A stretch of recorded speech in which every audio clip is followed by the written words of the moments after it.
ओम शांति। ओम शांति। सीधे हो जाइए सभी। 11 नवंबर 2023 बाबा ने मीठी मधुर मुरली में बताया कि बुद्धि का ताला कब खुलेगा। जब हम प्रतिदिन बाप को याद करेंगे, क्योंकि माया ने ताला बंद कर दिया है और बाप आकर के उस बुद्धि के ताले को खोलते हैं। दूसरा, बाबा ने आज मीठी मधुर मुरली में बताया कि मुरली का क्या महत्व है। मुरली की महिमा अपरम अपार है। मुरली हमें क्या बना देती है? सांवरे से गोरा बना देती है। मुरली कमाई का साधन है, सोर्स ऑफ इनकम है। और दूसरा, आज क्या है? छोटी दीपावली यानी नरकासुर चतुर्दशी है।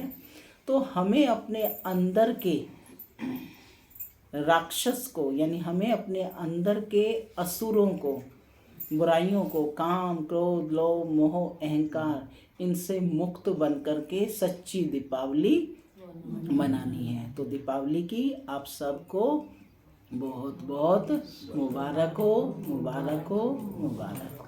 सुनते हैं ईश्वरीय महावाक्य। बाबा कहते, मीठे बच्चे, जितना तुम बाप को याद करेंगे उतना तुम्हारी बुद्धि का ताला खुलेगा। जिन्हें घड़ी घड़ी बाप की याद भूल जाती है वह है अनलकी बच्चे। प्रश्न, खाता जमा करने का आधार क्या है? सबसे बड़ी कमाई किस में है? खाता जमा होता है दान करने से। क्या है उत्तर? खाता जमा होता है दान करने से। तो किसका दान करेंगे? अविनाशी ज्ञान रत्नों का दान करेंगे। जितना तुम दूसरों को बाप का परिचय देंगे उतना आमदनी वृद्धि को पाती जाएगी। मुरली से तुम्हारी बहुत बड़ी कमाई होती है। यह मुरली सांवरे से गोरा बनाने वाली है। मुरली में ही खुदाई जादू है। मुरली से ही तुम माला माल बनते हो। गीत चला, हमें उन राहों पर चलना है जिनमें गिरना और संभलना है। लेकिन यहाँ गिरना नहीं है, संभलना है। चढ़ना और संभलना है। ओम शांति। रूहानी बाप समझा रहे हैं बच्चों को कि बच्चे गिरना और संभलना है। घड़ी घड़ी बाप को भूलते हो अर्थात गिरते हो, याद करते हो तो संभलते हो। माया बाप की याद भुलवा देती है, क्योंकि नई बात है ना। ऐसे तो कोई बाप को कभी भूलते नहीं है। स्त्री अपने पति को भूलती नहीं। सगाई हुई और बुद्धि योग लटका, भूलने की बात नहीं होती। पति पति है, बाप बाप है। अब यह तो है निराकार बाप, जिसको साजन भी कहते हैं। सजनी कहा जाता है भक्तों को। भक्तों को क्या कहा जाता है? सजनी। इस समय सब हैं भक्त। भगवान एक है। भक्तों को सजनिया और भगवान को साजन भी कहते हैं। भक्तों को बालक, भगवान को बाप कहा जाता है। अब पतियों का पति व पिताओं का पिता वह एक है। हर एक आत्मा का बाप परमात्मा तो है ही। वह लौकिक बाप हर एक का अलग अलग है। देखो बाबा ने कितना क्लियर कर समझाया कि सभी संबंध बाप से हैं तो कैसे हैं। यह पारलौकिक परम पिता सभी आत्माओं का बाप एक ही गॉड फादर है। उनका नाम है शिव बाबा। सिर्फ गॉड फादर माउंट आबू लिखने से बताओ चिट्ठी पहुंचेगी? सिर्फ लिख दें गॉड फादर माउंट आबू, चिट्ठी पहुंचेगी क्या? नाम तो लिखना पड़े ना। यह तो बेहद का बाप है। उनका नाम है शिव। शिव काशी कहते हैं ना, वहाँ शिव का मंदिर है। जरूर वहाँ ही गए होंगे। दिखाते हैं ना कि यहाँ गया वहाँ गया, गांधी यहाँ गया, तो बरोबर शिव बाबा का भी चित्र है, परंतु वह तो है निराकार। उनको फादर कहा जाता है और किसको सबका फादर कह नहीं सकते, और सबको कह सकते हैं? केवल एक परम पिता परमात्मा ही निराकार है जो सभी आत्माओं का पिता है, उसे ही फादर कह सकते हैं। ब्रह्मा विष्णु शंकर का भी वह फादर है, उनका नाम है शिव। काशी में भी मंदिर है, उज्जैन में भी शिव का मंदिर है। इतने मंदिर क्यों बने हैं कोई भी नहीं जानते। जैसे लक्ष्मी नारायण की पूजा करते हैं, कहते हैं यह स्वर्ग के मालिक थे, परंतु स्वर्ग कब था, यह मालिक कैसे बने, यह कोई नहीं जानते। पुजारी जिसकी पूजा करें उनके ही ऑक्यूपेशन को न जाने तो इसको अंधश्रद्धा कहा जाएगा ना। यहाँ भी बाबा कहते हैं परंतु पूरा परिचय नहीं है, माता पिता को जानते नहीं। लक्ष्मी नारायण के पुजारी पूजा करते हैं, शिव के मंदिर में जाकर महिमा करते हैं, गाते हैं तुम माता पिता हम बालक तेरे, तुम्हारी कृपा से सुख घने रे। परंतु वे कैसे माता पिता हैं, कब बने थे, कुछ भी नहीं जानते। भारतवासी ही बिल्कुल नहीं जानते। क्रिश्चियन बौद्धी आदि अपने क्राइस्ट को बुद्ध को याद करते हैं, झट उनकी बायोग्राफी को बताएंगे। क्राइस्ट फलाने समय पर क्रिश्चियन धर्म की स्थापना करने आया था। भारतवासी किसको भी पूजते हैं, उनको पता नहीं है कि यह कौन है, न शिव को, न ब्रह्मा विष्णु शंकर को, न जगत अम्बा को, जगत पिता को, न लक्ष्मी नारायण को जानते, सिर्फ पूजा करते रहते हैं। वो कौन है, कब आकर गए, क्या किया, नहीं जानते, सिर्फ पूजा करते रहते हैं कि हमारे ये पूर्वज हैं, देवी देवता हैं, तो उनकी पूजा करते रहते हैं। तो बाबा कहते उन्होंने बायोग्राफी क्या है, कुछ भी नहीं जानते। बाप आत्माओं को बैठ समझाते हैं। कौन बैठी हैं, आत्माएं बैठी हैं। तुम जब स्वर्ग में थे तो तुम्हारी आत्मा और शरीर दोनों पवित्र थे, तुम राज्य करते थे, तुम जानते हो बरोबर हम राज्य करते थे। हमने पुनर्जन्म लिए, 84 जन्म भोगते भोगते बादशाही गंवा दी, गोरे से काले बन गए हैं, सुंदर थे अब श्याम बन गए हैं। आजकल नारायण को भी सांवरा दिखाते हैं। तो सिद्ध होता है वही श्री कृष्ण श्री नारायण था, जो अब सांवरा दिखा रहे हैं वही कब क्या बनता है, क्या बनता है, गोरा बनता है। वही श्री कृष्ण श्री नारायण था, परंतु इन बातों को बिल्कुल समझते नहीं हैं। यादव हैं मुसल इन्वेंट करने वाले, और कौरव पांडव भाई भाई थे। वह आसुरी भाई और यह दैवी भाई थे। यह भी आसुरी थे, इन्हों को बाप ने ऊंच बनाकर दैवी भाई बनाया है। दोनों भाइयों का क्या हुआ, बरोबर पांडवों की जीत हुई, कौरव विनाश हो गए। यहाँ बैठे हुए भी भल मम्मा बाबा कहते हैं, परंतु जानते नहीं, बाप की श्रीमत पर नहीं चलते हैं, जानते नहीं हैं कि बाबा हमको राजयोग सिखला रहे हैं। निश्चय नहीं रहता। देही अभिमानी होने के कारण, देह अभिमान होने के कारण देह के मित्र संबंधियों को याद करते हैं।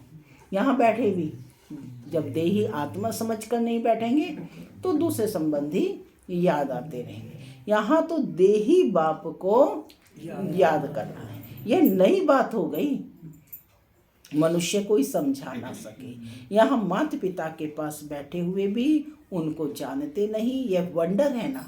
जन्म ही यहाँ हुआ फिर भी जानते नहीं, क्योंकि निराकार है, उनको अच्छी रीति समझ नहीं सकते, उसकी मत पर नहीं चलते, तो फिर आश्चर्यवत भागंती हो जाते हैं, जिससे स्वर्ग का 21 जन्मों का वर्षा मिलता है उनको नहीं जानने से भाग जाते हैं। जो बाप को जानते हैं उनको बख्तावर कहा जाता है। बख्तावर माना भाग्यवान, तकदीरवान कहा जाता है। जो बाप को जानते हैं उनको बख्तावर कहा जाता है। दुख से लिबरेट करने वाला तो एक ही बाप है। दुनिया में दुख तो बहुत है ना। यह है ही भ्रष्टाचारी राज्य। ड्रामानुसार फिर भी 5000 वर्ष बाद ऐसी ही भ्रष्टाचारी सृष्टि होगी। फिर बाप आकर सतयुगी श्रेष्ठाचारी स्वराज्य स्थापन करेंगे। कैसा राज्य स्थापन करेंगे? कैसा राज्य स्थापन करेंगे? श्रेष्ठाचारी सतयुगी राज्य स्थापन करेंगे। तुम मनुष्य से देवता बनने आए हो। यह है मनुष्य की दुनिया। देवताओं की दुनिया सतयुग में होती है। यहाँ है पतित मनुष्य, पावन देवताएं सतयुग में होते हैं। यह तुमको ही समझाया जाता है। जो तुम ब्राह्मण बने हो, जो ब्राह्मण बनते जाएंगे उनको समझाते जाएंगे। सब तो ब्राह्मण नहीं बनेंगे। जो ब्राह्मण बनते हैं वही फिर देवता बनेंगे। क्या कहा बाबा ने? जो ब्राह्मण बनते हैं वही फिर माने ब्रह्मा मुख वंशावली ब्राह्मण बनेंगे। ब्रह्मा के आचरण पर चलेंगे तब ब्रह्मा मुख वंशावली ब्राह्मण। और वही फिर कौन बनते हैं? देवता। ब्राह्मण सो देवता। देवताओं से भी ऊंच कौन, किनका गायन है? ब्राह्मणों का गायन है ना। ब्राह्मण चोटी हैं, सबसे ऊंचे हैं। तो बाबा ने ये स्पष्ट किया है कि यह तुमको ही समझाया जाता है। जो तुम ब्राह्मण बने हो, जो ब्राह्मण बनते जाएंगे उनको समझाते जाएंगे। सब तो ब्राह्मण नहीं बनेंगे। जो ब्राह्मण बनते हैं वही फिर देवता बनेंगे। ब्राह्मण ना बना तो देवता बन ना सके। क्लियर कर समझाया है। बाबा मम्मा कहा तो ब्राह्मण कुल में आया। फिर है सारा पढ़ाई के पुरुषार्थ पर मदार। यह किंगडम स्थापन हो रही है। और इब्राहिम, बुद्ध आदि कोई किंगडम स्थापन नहीं करते। क्राइस्ट अकेला आया, किसी में प्रवेश कर क्रिश्चियन धर्म स्थापन किया। फिर जो क्रिश्चियन धर्म की आत्माएं ऊपर में हैं वह आती रहती हैं। अभी सब क्रिश्चियंस की आत्माएं यहाँ हैं। अभी अंत में सबको वापस घर जाना है। बाप सभी का गाइड बन सबको दुख से लिबरेट करते हैं। बाप ही है सारी ह्यूमैनिटी का लिबरेटर और गाइड। सब आत्माओं को वापस ले जाएंगे। आत्मा पतित होने के कारण वापस जा नहीं सकती है। निराकारी दुनिया तो पावन है ना। अब यह साकारी मनुष्य सृष्टि पतित है। अब इन सब को पावन कौन बनाए? जो निराकारी दुनिया में जा सके। इसलिए बुलाते हैं ओ गॉड फादर आओ। गॉड फादर आकर बतलाते हैं कि मैं एक ही बार आता हूँ। जब सारी दुनिया भ्रष्टाचारी बन जाती है, कितनी गोलियां बारूद आदि बनाते रहते हैं एक दो को मारने के लिए। एक तो बॉम्ब्स बना रहे हैं, दूसरे फिर नेचुरल कैलेमिटीज, फ्लड्स, अर्थक्वेक आदि होंगी। बिजली चमकेगी, बीमार पड़ जाएंगे क्योंकि खाद तो बननी है ना। गंध की ही खाद बनती है ना। तो इस सारी सृष्टि को खाद चाहिए जो फिर फर्स्ट क्लास उत्पत्ति हो। सतयुग में सिर्फ भारत ही था, बाकी अब इतने सब का विनाश होना है। बाप कहते हैं मैं आकर दैवी राजधानी स्थापन करता हूँ और सब खत्म हो जाएंगे। बाकी तुम स्वर्ग में जाएंगे। स्वर्ग को तो सब याद करते हैं ना। स्वर्ग के नाम से ही मुख में मिठास आ जाती है। परंतु स्वर्ग कहाँ किसको जाता है यह कोई को पता नहीं है। कोई भी मरेगा कहेंगे स्वर्गवासी हुआ। अरे कलयुग में जो मरेंगे तो जरूर पुनर्जन्म कलयुग में ही लेंगे ना, इतना भी अक्ल कोई में नहीं है। डॉक्टर ऑफ फिलॉसफी आदि नाम रखाते हैं, समझते कुछ भी नहीं है। मनुष्य मंदिर में रहने वाले थे, वह है क्षीर सागर, यह है विषय सागर। ये सब बातें बाप ही समझाते हैं। ये दुनिया क्या है? विषय सागर। और सत्य की दुनिया क्या थी? क्षीर सागर। पढ़ाएंगे तो मनुष्यों को, जानवर को तो नहीं पढ़ाएंगे। बाप समझाते हैं ड्रामा बना हुआ है, जैसे साहूकार मनुष्य वैसा फर्नीचर होगा। गरीब के पास ठिक्कर ठोबर होगा, साहूकार के पास तो इतने वैभव होंगे। माने जो जिस स्थिति का होगा उसके घर का फर्नीचर, उसका रहन सहन सब वैसा ही होगा। तुम सतयुग में साहूकार बनते हो तो तुम्हारे हीरे जवाहरों के महल होते हैं। वहाँ पर कोई गंदगी आदि नहीं होती है, बांस नहीं होती, यहाँ तो बांस होती है। इसलिए अगरबत्ती आदि जगाई जाती है। वहाँ तो फूलों आदि में नेचुरल खुशबू रहती है। माने प्रकृति भी कैसी होती है? सतो प्रधान होती है। अगरबत्ती जलाने की दरकार नहीं पड़ती, उनको हेवन कहा जाता है। हेवन माना स्वर्ग कहा। बाप हेवन का मालिक बनाने के लिए पढ़ाते हैं। देखो कैसे साधारण है, ऐसे बाप को याद करना भी भूल जाते हैं। निश्चय पूरा नहीं है तो भूल जाते हैं, जिससे स्वर्ग का वर्षा मिलता है। ऐसे माता पिता को भूल जाना कैसे बदकिस्मती है। बाप आकर ऊंचते ऊंच बनाते हैं। ऐसे माता पिता की मत पर ना चलें तो 100% मोस्ट अनलकी कहेंगे। नंबरवार तो होंगे ना। कहाँ पढ़ाई से विश्व का मालिक बनना है, कहाँ नौकर चाकर बनना है। क्या बनना है? पढ़ाई अच्छे से पढ़ेंगे तो विश्व के मालिक बनेंगे, नहीं तो नौकर चाकर बनेंगे। बताओ क्या बनना है? तुम समझ सकते हो कि हम कहाँ तक पढ़ते हैं। वहाँ सिर्फ धर्म पिताएं आते हैं धर्म स्थापन करने। यहाँ माता पिता है, क्योंकि प्रवृत्ति मार्ग है ना। पवित्र प्रवृत्ति मार्ग था, अभी है अपवित्र प्रवृत्ति मार्ग। लक्ष्मी नारायण पवित्र थे तो उन्हों की संतान भी पवित्र थी। तुम जानते हो हम क्या बनेंगे। माता पिता कितना ऊंच बनाते हैं तो फॉलो करना चाहिए ना। माता पिता रोज पढ़ाई पढ़ाकर हमें क्या बना रहे हैं? ऊंच।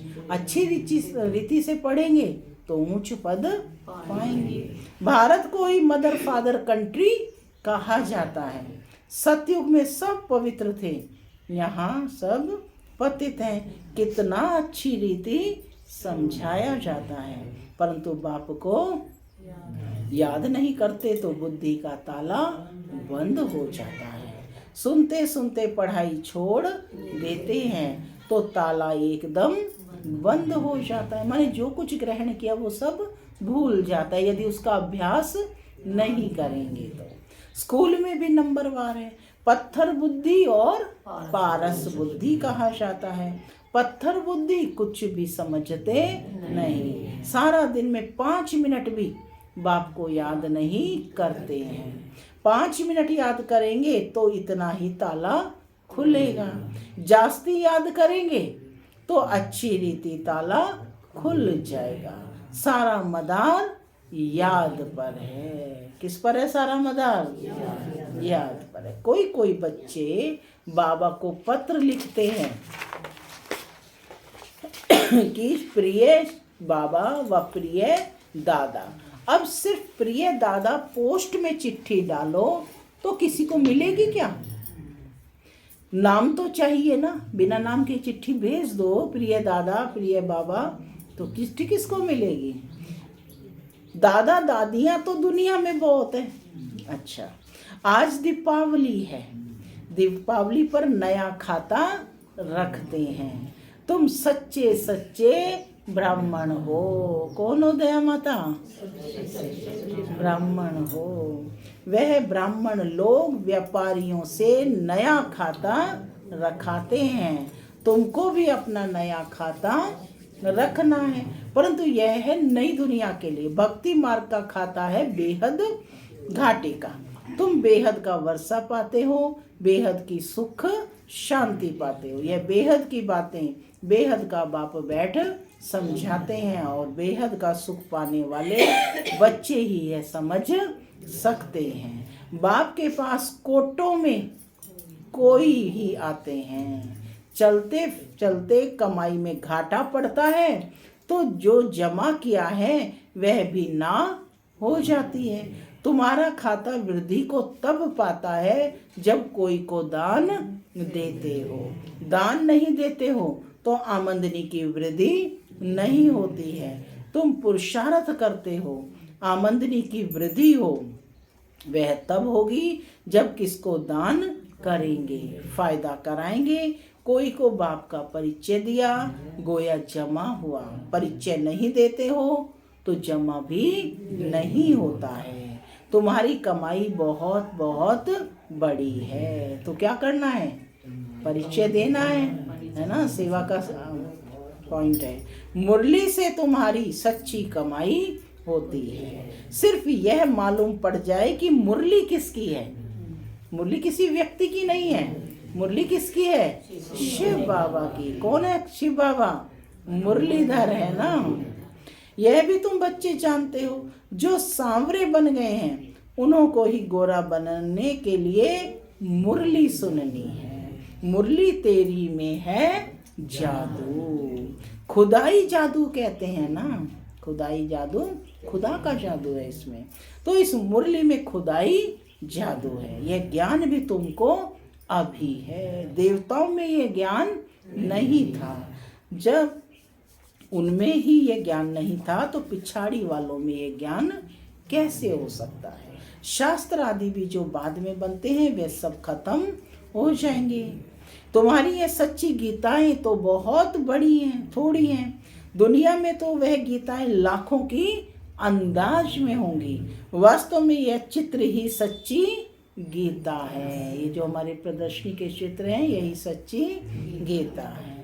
उस गीता में इतना नहीं समझ सकेंगे जितना इन चित्रों से समझ सकेंगे। अच्छा, मीठे मीठे सिक्के लधे बच्चों प्रति मात पिता बाप दादा का याद प्यार और गुड मॉर्निंग। रूहानी बाप की रूहानी बच्चों को नमस्ते। हम रूहानी बच्चों की रूहानी मात पिता को याद प्यार, गुड मॉर्निंग और नमस्ते नमस्ते। धारणा के लिए मुख्य सार: पहला, अच्छी रीति पढ़ाई पढ़कर स्वयं को बख्तावर यानी तकदीरवान बनाना है। देवता बनने के लिए क्या बनना है? पक्का पक्का ब्राह्मण बनना है। दूसरा, देही बाप को याद करने के लिए देही अभिमानी बनना है। बाप भी देही है, आत्मा है, तो तुम्हें भी क्या बनना होगा? आत्म अभिमानी। आत्मा बन करके उस परम पिता परमात्मा को याद करें।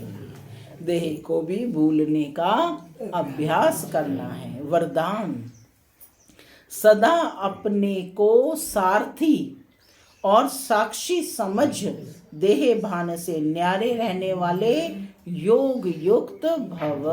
क्या है वरदान?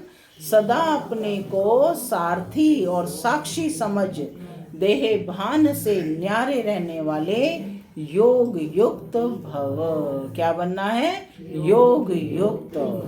योग युक्त रहने की सरल विधि है सदा अपने को सारथी और साक्षी समझकर चलना। इस रथ को चलाने वाली हम आत्मा सारथी हैं।